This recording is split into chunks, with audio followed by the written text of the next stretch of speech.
So if you want to start a really successful, financially successful company and meaningful, purpose-driven, impactful business, what you have to do to begin with is go out and find a gap, right? You have to see something in the world that other people don't see.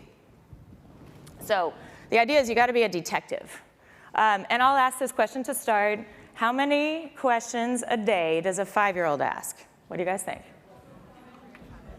500, 20, what else? 1,000, 400, 200. Okay, the research actually shows 100 questions a day, approximately. So a 5-year-old is going out into the world with awe and amazement from the second they wake up until the second they go to bed, asking, hey, why does this work this way? What's the matter with that? You know, what's going on, right? How many questions does a 40-year-old ask in a day? 2. You guys are right, 2 to 3. Okay, so what happened? How many questions do you ask a day? At least 20. How many, anybody else?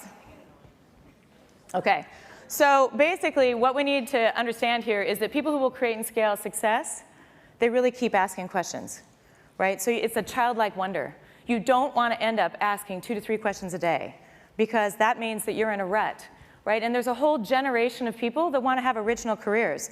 They want to design original products. They want to wear original fashion, right? They don't want to just be a lemming out in the world like everybody else. So if you want to create and scale something extraordinary, you have to start with asking all these questions. Okay, skill 5. It's called network minds. So the idea here is that you really have to network the brain power of other people. And so I believe that we're talking about the wrong kind of diversity. So this may be a controversial thing to say here too. I actually don't think that gender matters that much. I think that the way we look on the outside is what we're talking about. And what really matters is the brain power on the inside. So we talk about diversity, gender, race, socioeconomic differences. That's what we can see. So my research is showing that it's cognitive diversity, what you can't see, that is really important to solving problems.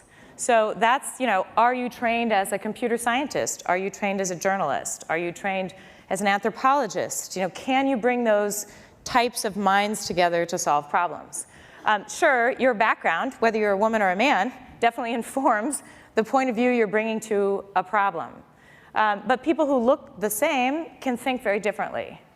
People who look very different, if they're trained with the same methodologies, can think very similarly. So in order to solve problems we haven't solved, you have to get all these different kinds of brain power together.